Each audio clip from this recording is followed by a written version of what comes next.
So say we all. Nice. You can almost always tell where a talk of mine is in its development. When there's no laughs in it, it means it's a first draft. I always forget to put laughs in the first draft because I'm just getting the material out. And now I have some more time up here on the dais, and I'd love to take some questions from you lovely people. Yes, sir. What is next in my career? Your guess is as good as mine. I am still working hard with the amazing team at Tested.com to do more one-day builds. We are traveling to some faraway lands soon to do some amazing builds. The stuff that we have more 3D printers than we have staff members at this point. Yeah. And some of them don't suck, actually, now. This is really cool. Tested is still a primary center. I have pitched some other television ideas, and I'm waiting to hear if some of those will take. I'm really excited about telling stories on television again, but I also love this new format where you don't necessarily need television. Yeah, it's great. Someone said recently, they suggested on Twitter that I should host a Saturday morning maker show. I love this idea so much, we're actually starting to dive into the possibilities of something like that. Yeah. Besides that, oh, nice. Oh, is this for me? What is, this is, oh my goodness, this is so beautiful. This isn't for me. It is? Oh my God, that's so beautiful. Oh, thank you so much. Oh, God. That is so beautiful. Look, I'll post a picture of this up on my Twitter. Oh my God, and there's a, oh, and there's us. Fabulous. Oh, I love this stuff. When I move to another shop, one of the key things that I need is lots and lots of wall space. Oh my God, my diet Snapples. Hydration is important, especially here. Yeah, ultimately, I still don't know what I want to do when I grow up, and that's a great part of the plan. My boys are 18, so we're in a big, massive shift. You know, our whole world's about to change. My wife graduated yesterday from grad school. Yes! Congratulations to Mrs. Don't try this. Other questions? Yes, sir. I should do my experiments here instead of on TV? Do you know that would take all day and it would be crushingly boring? The best part about television is we cut out all the 10 hours of screw-ups and just cut in the really funny ones. You know, and the reason you never saw Jamie get hurt is because he would refuse to react because he knew that would get on television. So he'd be like, I might have some stitches, but it doesn't matter. Yes, young man in the F3 hat.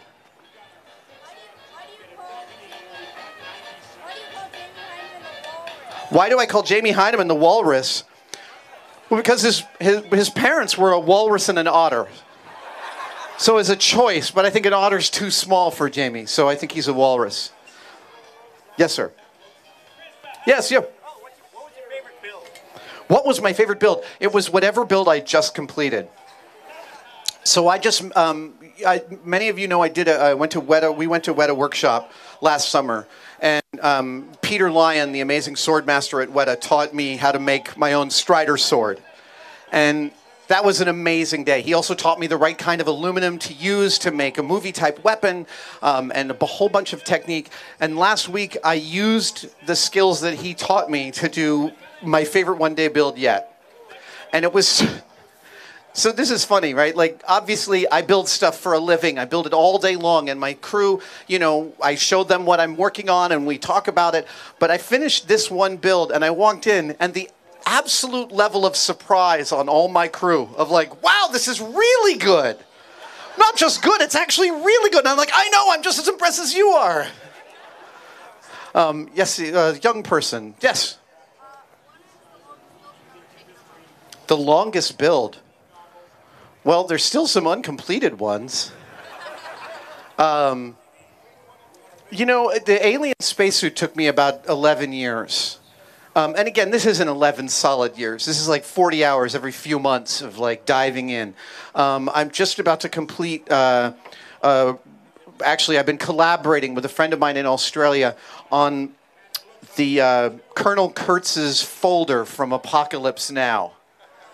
We went on a deep dive. So the Apocalypse Now, if you haven't seen it, kids, don't watch it. It's not for children. But I can't control you. Apocalypse Now's central storytelling arc is that Willard is going through this folder about Colonel Kurtz, and it's this whole life story. And so we unpacked the film, and my friend actually found many of the original photographs that were used to be modified for Apocalypse Now. And then we made up all these fake documents, and we found pieces, and Francis Coppola actually gave me access to what's left of the real folder, which is like 15 pages, and that's it. But that was invaluable. So this is like, that was 5 or 6 years of work together to finish that one. Yeah, you know, I had to build a whole wall of shelves in my shop just to see uncompleted projects. So like, to me, there's never, people's like, how do you get stuff done? And I'm like, I get about a third of what I'm doing done. Everything else is sitting there waiting, taunting me. Yes. What's that?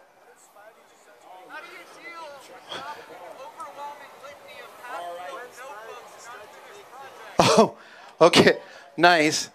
The way I deal with half-finished notebooks is I put them all on the same shelf. What inspired me to start building stuff, where's my mom? Where's my mom? There, where is she? There's my mom. My mom is 83, and I can't keep up with her. And she and my dad always sought to put in front of me the things that I was interested in. The only thing that I try to do with my kids, and what you guys are all doing here with your kids, trying to figure out what they're interested in, find their passion, and figure out if that's enough to push them forward into something. We always find our excellence in the thing we cannot not do. And my parents were wonderful examples of that. That was my inspiration. How about a young woman? Yes.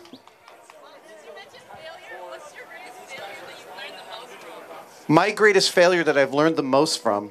Well, I've been divorced. That sucked.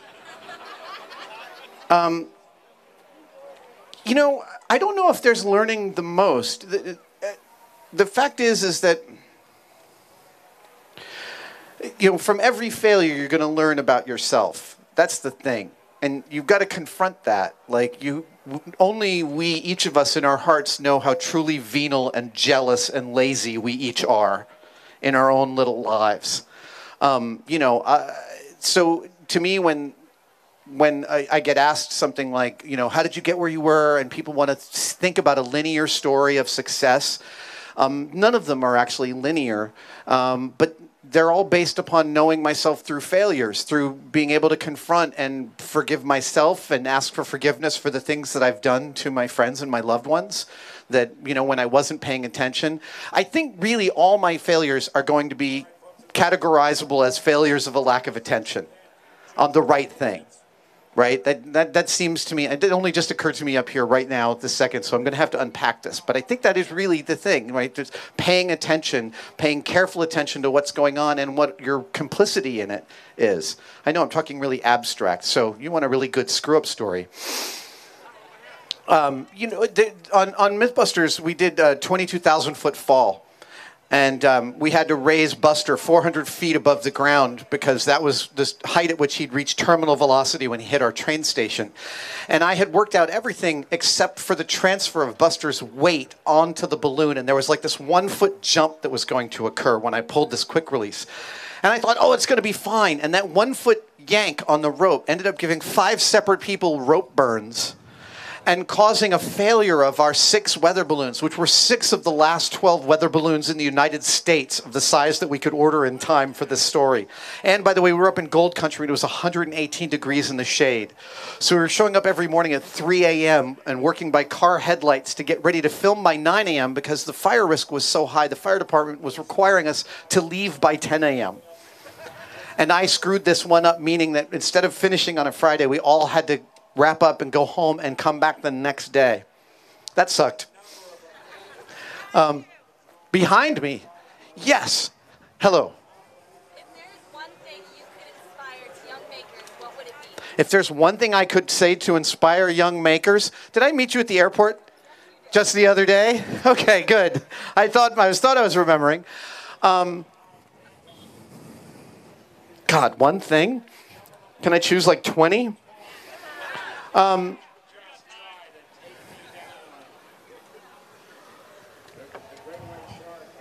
Yeah. It feels like such a... the pressure's on for that sort of thing.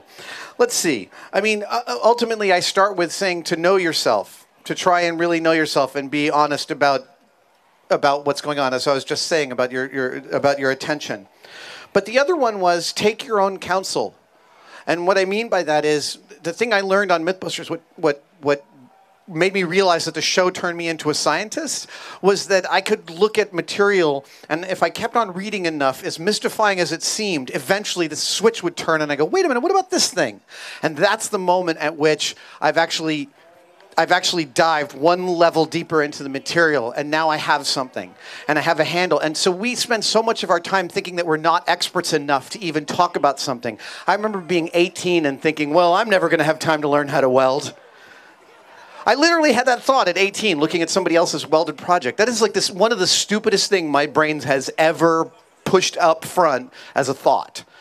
Because there's plenty of time to learn new skills. There's endless amounts of time to keep learning new skills. That's another one. That's a great question. Thank you. Yes, in the hat. Sorry, louder. Was there any?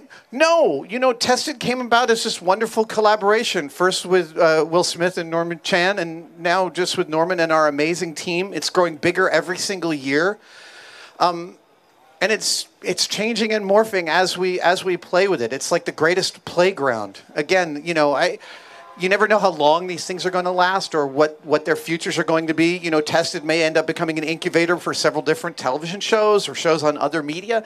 That would be great, but it might also change into a suite of sites. It might, you know, I'm not exactly sure.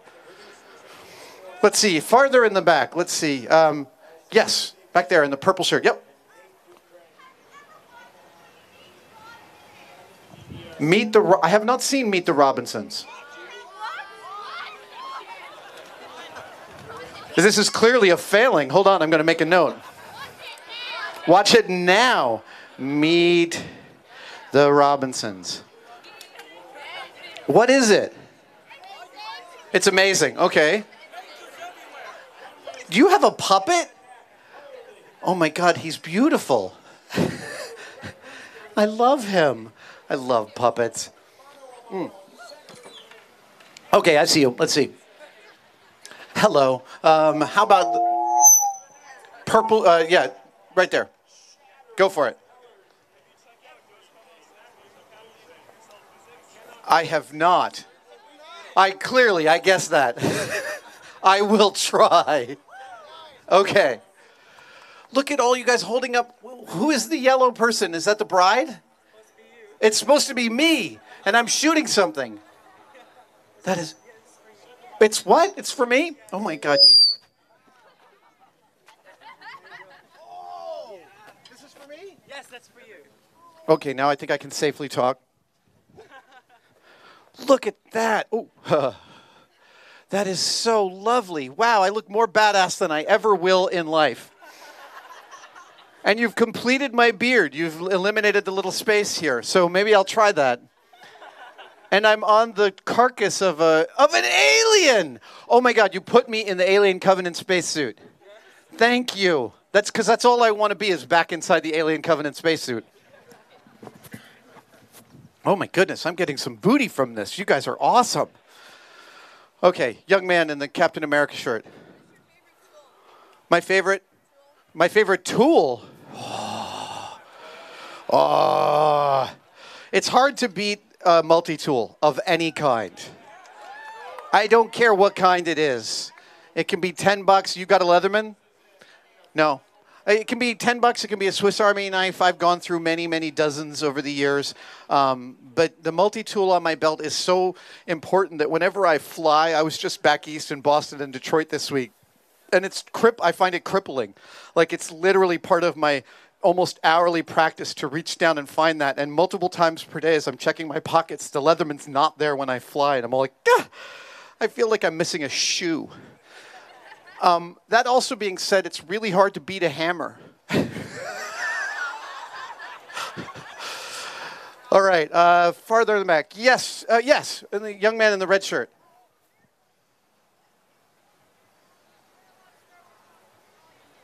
What is my favorite character from Star Wars? It's Chewbacca.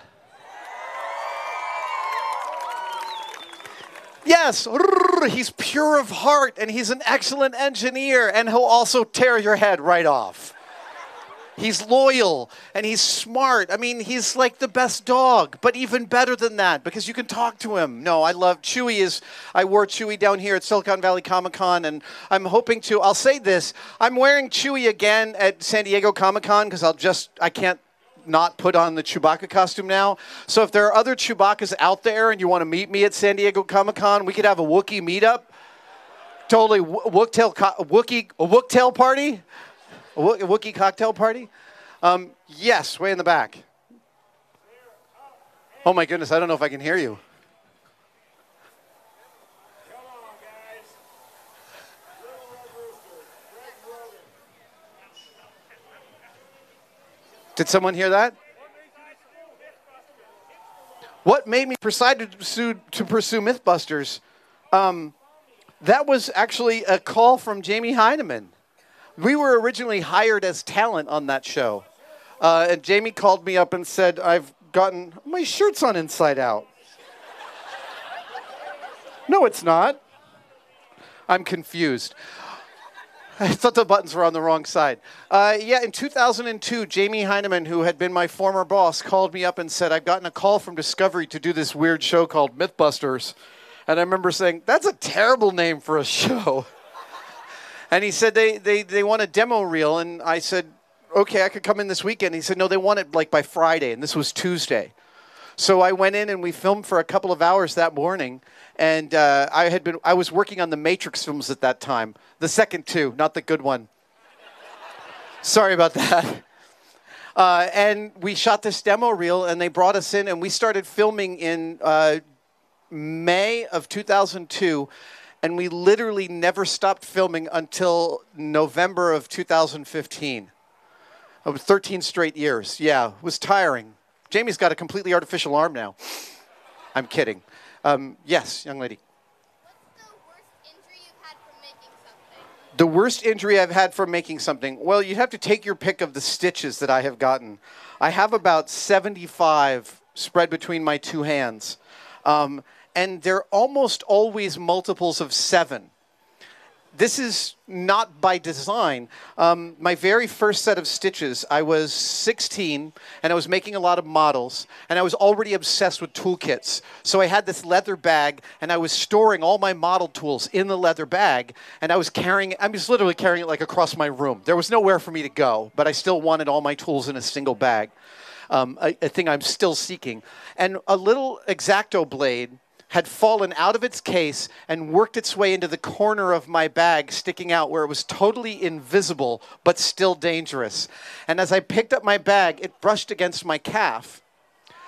And I didn't even notice it. I just felt like it brushed against my calf. But then about 10, 15 minutes later, I was like, why is my shoe full of water? And I looked, yeah. This is when I discovered that I don't pass out at the sight of blood, luckily. Because I had 7 stitches right here on the back of my calf.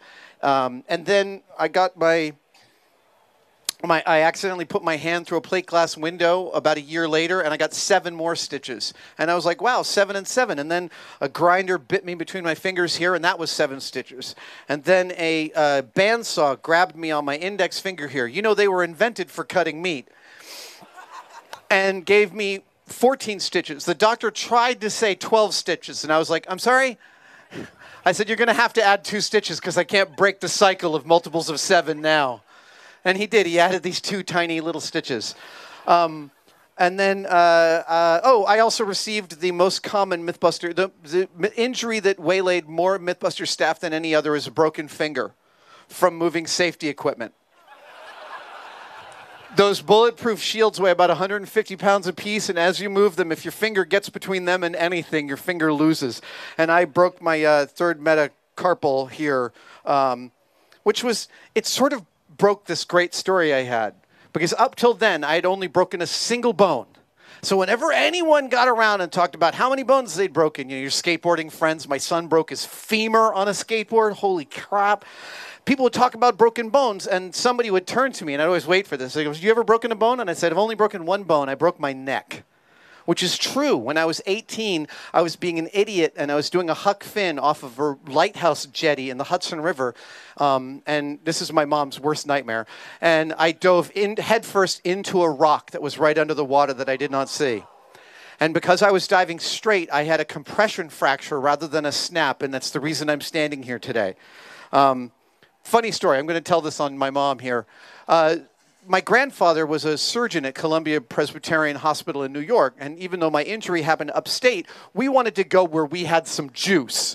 So after we determined that I'd broken my neck, we put me in an ambulance and we took me up to Columbia Presbyterian, where I was born, by the way. And this injury happened on my 18th birthday. So I arrive on the ambulance, and my mom is in the car right behind, and they wheel me in, and my mom stops at the counter, and they say, "Has your son ever been in this hospital before?" And my mom says, "No." Wait a minute. Yes, he was born here 18 years ago today. And then she passed out. I'm pretty sure that's how that happened, right? Yep. That's what happens when you're a parent. You have no idea what's going to grab you. Yes, in the yellow.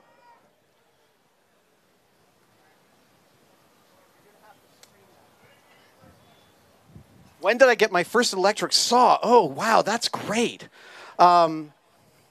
My first electric tool that was really important to me, I'm trying to think through the saw. I don't think I got a circular saw for years and years and years. The first big tool I had was a cordless drill, the old Makita, the very first one with that long battery that was like a magazine. Oh, that thing was so awesome. It survived for 20 years on my watch, and I think I still have the body of that drill somewhere. Circular saws are great for cutting your fingers off. They terrify me. Circular saws and table saws are the scariest things that I use every single day. I can't I'm always imagining, as I'm feeding wood into a table saw, that like a group of clumsy, greased ball bearing movers are about to spill ball bearings across and then I'll, you know. I think I'm going to get a saw stop. That's the next thing. Yes, sir, in the yellow. Would you consider doing a one-day build at the Dallas Makerspace? What I would consider, you're asking about the Dallas Makerspace specifically, but I would consider doing one-day builds at all sorts of makerspaces, and we have been doing a little bit of that on this sort of fact-finding tour that I've been doing under a grant from Chevron that started from the OSTP under the Obama administration. We have been traveling and doing a little bit of making in spaces, and it's part of a much more long-term, ongoing project that I want to do because. In late last year, I participated in Obama's South by South Lawn celebration, his version of South by Southwest. And as part of that, I went to the Digital Harbor Foundation in Baltimore, and we built, under Jen Schachter's amazing design, the SXSL letters that were 7 feet tall and lit up. And we built that with 50 kids at the Digital Harbor Foundation. And it was a long 12-hour day, 50 kids making these 4 letters. That was twice as much fun as being at the White House the next day. And I had a great time at that party. What's that? How do we get on? So I'm not sure how this is going to proceed. I now sit on the board of the wonderful Nation of Makers. Nation of Makers, if you don't know, I'm sure most of you do, is a nonprofit geared towards helping makerspaces share best practices and curricula and ideas and tools and techniques with other makerspaces. All these makerspaces I mentioned, many of them are starting up in a vacuum. And we want them to have a community. We want them to find a community as soon as they raise their head above and say, I want to build a space to empower kids to change things around them.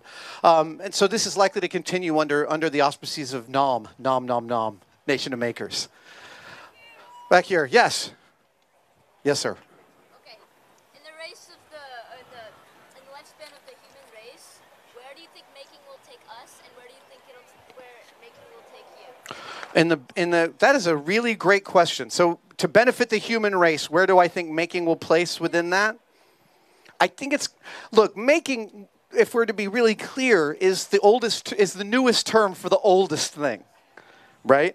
But I think of what's happening right now as akin to post-war car culture, where we learn that cars are not black boxes, and we're learning that nothing is a black box anymore. That we could make one of these with parts we buy on Alibaba or Amazon and put them together, and we can 3D print the casings for them. So I feel like making is going to go.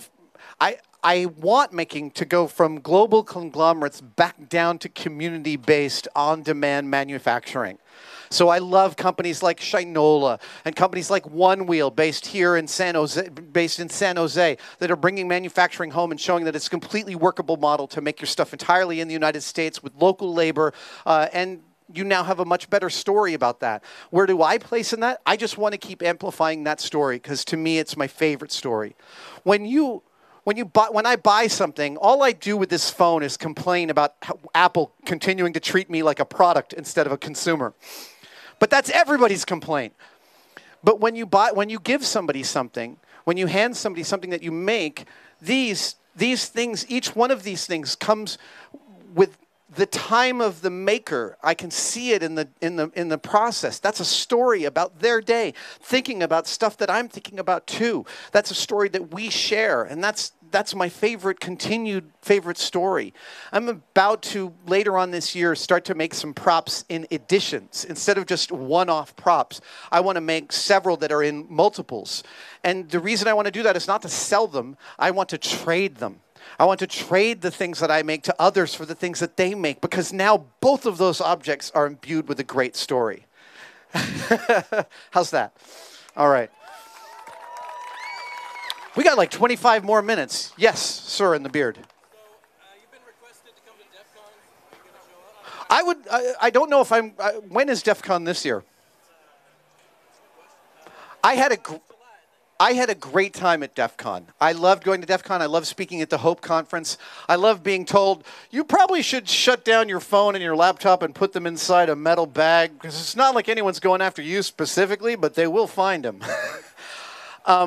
Look, I greatly value that community's commitment to open architecture and cross-communication and, trying to benefit humanity by eliminating security through obscurity. I don't know that I'll get to DEF CON this year, but it's definitely in my plans to speak there again someday, totally. By the way, the DEF CON people had it down in terms of asset management. They got me into my hotel in Vegas and up to the stage and back to my hotel in this way that made the Secret Service look like amateurs. That was incredible, man. Yes. No, yes, you. Yep. How can one join Hut.com or join the things that you're doing? Say again.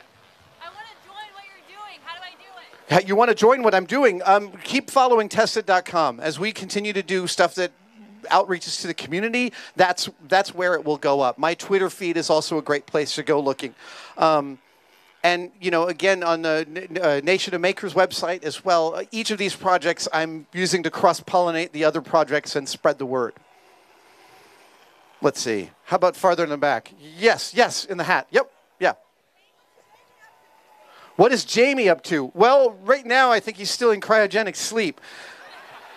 He plans to come out in November of 2019. I'm kidding. Jamie, I just saw Jamie about 3 weeks ago at an appearance we did together. And it's so funny. We rest on so little ceremony with each other. We hadn't seen each other in 3 months. He walks into the room and goes, hey, and he opens up his laptop, and we didn't say another word for like an hour. He is happily building in his shop in San Francisco. He has modified the space so we can rent some of it out. And, he doesn't have cameras asking him to say things a third or a fourth or a fifth time. And he doesn't have a camera crew slowing him down and, gumming up gaffer tape on his floor. So he's a very happy man. And he's working on some really cool boat designs. Let's see. Yes, sir. How do you tip a cow? How do I tip a cow? Why would I want to tip an animal as gentle and productive and delicious as a cow? I think cow tipping is a total myth, isn't it? It is. Okay, I was wrong about that at some point, but yeah, cow tipping is one. The animal myths were one we never went towards. Although I came across one recently. No, that's not repeatable in public. Okay, let's see here. Let's go over this way. Yes, blonde person in the sunglasses. Yeah. Where is the headquarters of Tested? It's in a secret location in San Francisco. Yes, Puppet Master. What cosplays am I currently working on? I can't tell you because I'm getting them ready for San Diego Comic-Con. I am working on a James Bond cosplay. Yeah. Yep. I'll never be as handsome as James Bond, but I can hide under a facade. So that's one I'm playing with. I am also working on a cosplay that will fulfill a lifelong dream. That's all I'm going to say. And I'm going to unleash it at Comic-Con. So there's at least two. I still have a full set of Ironman armor on my shelf that I have yet to build. Mark III Ironman armor in fiberglass. It's gorgeous. And I still, for some reason, I kind of don't want to go with red and gold. I sort of want to go with a different color scheme, and I haven't figured out what that color scheme is just yet. What's that? Purple and green. Yeah, I don't think so. How about yes. Yep. The first thing I ever built. I'm not sure of the very first thing I ever built. I have this teddy bear, and I wrote an article in Wired a few years ago about it. I had a teddy bear when I was a kid named Jingle, and he was about a foot tall. And one day, I used to sneak out of my naps. Shocking, I know. I used to sneak out of my naps and do weird stuff. So one point, I went into the food closet and I ate all the Jimmies, right? The sprinkles for ice cream. And then another time, I mixed the coffee and the brown sugar. And I just thought they were cool textures together. And I was in this dark closet, and my child's brain was like, well, no one's ever going to look in here. And then my mom found it like, an hour later, and she's like, what did you do? And I'm like, how did you know? But this particular time, and this is going to be I think the back is dated 1972, so I was about 5 years old. I snuck out to my dad's studio behind our house, and I traced Jingle on a piece of paper in magic marker, and then I snuck a single-edged razor blade, and I carefully cut Jingle out of the paper with the razor blade. I still remember like the illicit joy at like carefully doing this and not cutting myself. And then I gave Jingle the things I wanted most in the world, which was a belt with a shiny brass buckle, a vest, and a Superman shirt. My needs were simple back then. Yes, sir. Yep.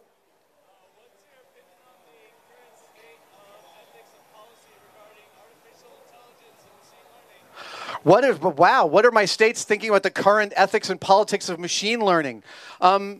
This is a really wonderful conversation that our culture should be having. There was a lovely TED Talk this year, and I'm terrible with names, but given that said, there are courts in the U.S. using algorithms to determine the possibility that someone will reoffend. These algorithms are proprietary. You cannot read what they're based upon. And by the evidence, they seem to be grossly skewed racially. That's a problem. One of the things this TED Talk this year spoke about was the need for an office of algorithms, perhaps a government office where these things can remain proprietary, but at least there is somebody watching and a cultural discussion over ways to do that correctly. I'm not saying it's necessarily bad to develop an algorithm to figure out someone's proclivity to reoffend, but if that algorithm has any problems with it, the social costs are massive. And so we should be talking about that. So this is my solution for everything, is we should have a reasoned conversation about it. It's not, the technology itself isn't good or bad. It's what we do with it that's good or bad. And, I had this problem, I still have this problem with red light cameras. I don't want my accuser to be an algorithm that I can't read. That's why we shouldn't give guns to robots, for Christ's sake. Yes.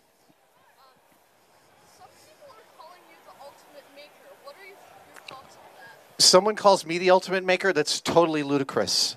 I'm just another person. I screw up and I yell at my kids and I poop every day like everybody else. I have the luxury of having a large platform, and I appreciate it and I like using it. But I really want to make the case that it's important not to think that anybody is more special than anybody else. That that I'm, this whole world is as much a mystifying ordeal to me as anybody else. So there's nothing ultimate about my making. I screw things up all the time. I don't finish stuff I want to finish. My time estimates for how long it'll take me to finish something, my tested crew will tell you, are off all the time.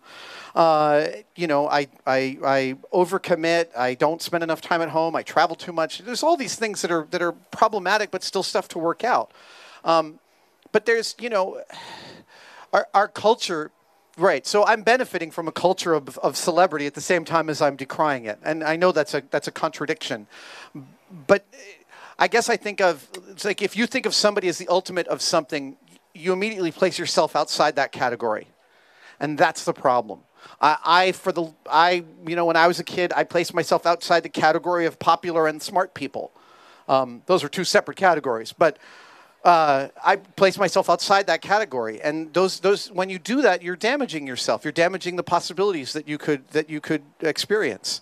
Nice GoPro Hero 5, by the way. Let's see. Yes, in the green shirt, Star Wars hat.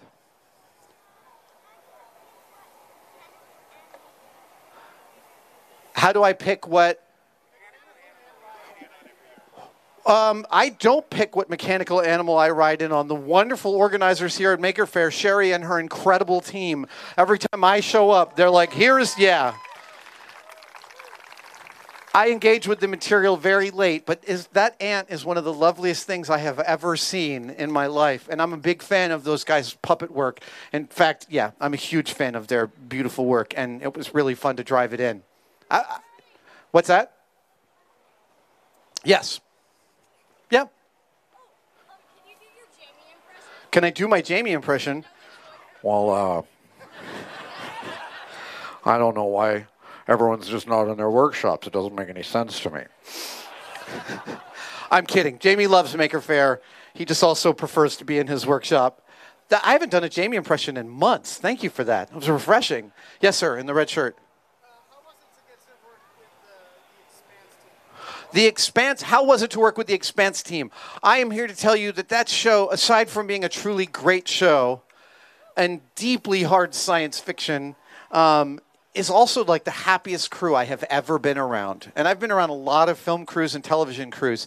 From the top down, from Narain Shankar and James S.A. Corey, the writers and showrunners of the show, everyone down to the painters and sculptors and graphic designers doing the costumers, they all love that show. They love the characters. They love the story. It was so thrilling to spend a week with them. And since they were renewed for another season, I'm hoping to get on the set again. I know they won't have it. I've already died, so I can't come back from the dead.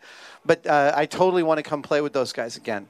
That's like, I got to visit the set of Alien Covenant, and whatever you think of the movie, the artisans and amazing people who put all that stuff together are an incredible team of geniuses. And I never tire of being in an art department and seeing what an army of problem solvers they are, and hearing about the challenges of what it's like to, build the effect of someone to cough up 3 liters of blood in less than a minute. We have this footage. It's up on Tested right now of these effects crews guys from Alien Covenant crew, like vomiting up 3 liters of blood and then standing up and laughing. It's totally incongruous. But they had to make 3,000 gallons of blood for Alien Covenant. Oh, it's totally on screen too. It's really gory. All right. Let's see. How about way over here? Yes, pink shirt. How do I feel about White Rabbit? I love White Rabbit. I love Cary Grant and Tori, and I'm so happy that show's doing well. I have no idea if it's getting picked up. I hope it is, because I think those guys should be on television forever. I can't stop watching them do their crazy shenanigans. Look, yeah. I have great hopes for Science Channel's reboot of Mythbusters. I hope it's great. I have no idea what it's going to look or smell like, but I hope it's great. Yes, sir. Wait, have I ever written code? I have tried. I have tried, Ringo. I wrote my first website in HTML. I wrote my second website in HTML. I think you can still find it online. And I tried a little bit of C coding for the early Arduinos. this is, I never say never, but right now I feel too old to wrap my head around this totally different way of thinking. And I know I'm being totally an idiot. That's the way it feels right now. That's very likely to change. But right now, as I've intersected with it a couple of times, I'm like, I work, and then it's just not quite there. And again, this is a repeated process throughout my life, thinking, well, that's never going to happen. And then cut to, I'm welding entire cars together. Oh yeah, we have 5 more minutes. Let's go way in the back. Yes, in the gray shirt right there. Yep. Who do I look up to? I look up to these kids in the audience. There you are. Hi. I love that you are here. I love that you are asking questions. I love that we're in the Bay Area, that this is the mothership of Maker Fairs. This is that we're really working towards inclusivity, and we're working towards democratized access, that we're looking towards letting our freak flags fly. I love all the green, purple, orange, yellow hair I see. I love anybody trying to build communities that bring other people in rather than keep other people out.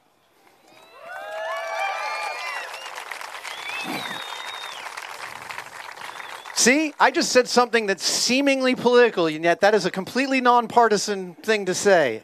And yet it's not. How screwed up is that? How screwed up is that? It's very disturbing. Okay, yes. Yes.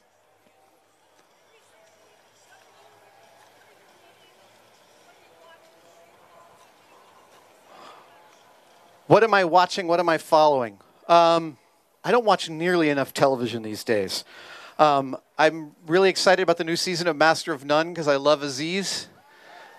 I've heard there's a standalone episode there that my son was telling me I have to watch called I Love New York, or I Love You New York. I continue to follow the wonderful Matthias Wendell, a wonderful maker extraordinaire, builds everything out of plywood. I'm waiting for him to build a car. I'm sure that'll happen. I had Laura Kampf visit the shop the other day. She's here at Maker Faire. She's amazing. And I didn't know when I tweeted a build that she did, a beautiful build that she was good friends with Simone Yach. And so we brought her in to do a one-day build with me. I'm totally inspired. And then I'm saying, maybe Laura, you could teach me dovetails. And she's like, yeah, maybe I could, but I'm not very good at them. I learned them to do the video about the one-day builds. And I'm like, oh my gosh, you're just like me. That's awesome. So next time she comes, we're going to try and figure out something to learn together. Look, I watch hours and hours and hours of build videos online, sometimes without sound, because I don't need the sound. I just like watching workshops go. And I love even the terrible videos of people who don't edit out their hand screwing of screws for 15 minutes. I don't mind. I just sit there. My wife can't believe how much of that I can take in a sitting. But for me, it's like, well, I'm not in the shop, but I'm almost in my shop. Do I have time for a couple more questions? Yes. Okay. Yes, up here, right up front. Yes.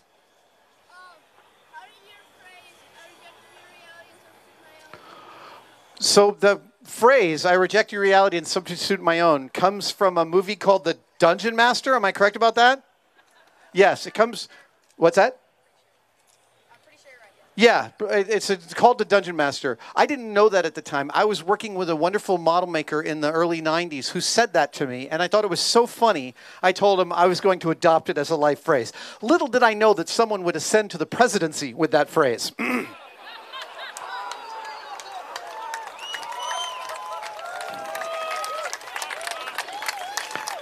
My catchphrase is being used not for good necessarily. But I'll give credit where credit is due. Let's see. Yes, sir. Yeah. What's that? It's a drawing of an Apollo flashlight. I can tell that right away. Are you going to build this? You're having a machine right now? You're machining it yourself. That's awesome. Can I have a high five? Oh, yeah, I totally can sign it. And now you've got some DNA on the pen. Excellent. In the back, waving the hat. Yes. Ironman in deep space. You think I should do a deep space Ironman? Okay. I was thinking of a Desert Storm Ironman in all the taupe and putty colors of Desert Storm camo. But deep space is good too. Let's see. Way in the back, holding your arm up. Yep. You're going to have to yell so much louder.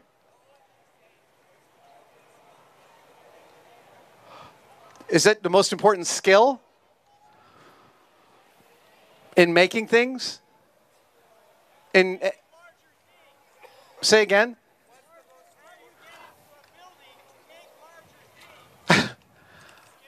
What skills for building larger things? You know, it's the same as building small things. It's just about thinking through the shapes. I have this model making book in outline form on my computer for the last 15 years, and someday I will write it. I promise I will someday write it. But the whole first chapter is merely just about how to think through shapes and how to look at organic forms and see the shapes that are in there. Looking at an umbrella and realizing it's a triangle, but it's also a simple curve. Looking at a car and realizing that it's this part of a cylinder, this part of a compound curve, this part of a rectangle, this part of a cube. And once you can start to break things down into those shapes, then you can start to make those shapes and figure out what tools you need and what order of operations. But this thinking through the shapes, I mean, for me, the best skill that taught me everything else was building paper models. Building this wonderful series of books called The World at Your Feet by Alan Rose, an architect. And these came out in the 80s. And you could build the Taj Mahal or the Sears Tower in Chicago or the Chrysler Building in New York. And these were paper models. They're not die cut. They're not pre-scored. They're just blank they're just sheets of paper with drawings on them. And you've got to do all the scoring. But if you can build a model out of paper, you can build anything. Seriously, because paper construction is the same as sewing, is the same as welding, is the same as carpentry. These are planar forms meeting under certain rules and conditions. And if you can learn one, all the others become cross-translatable. How are we doing, Sherry? Where are we at?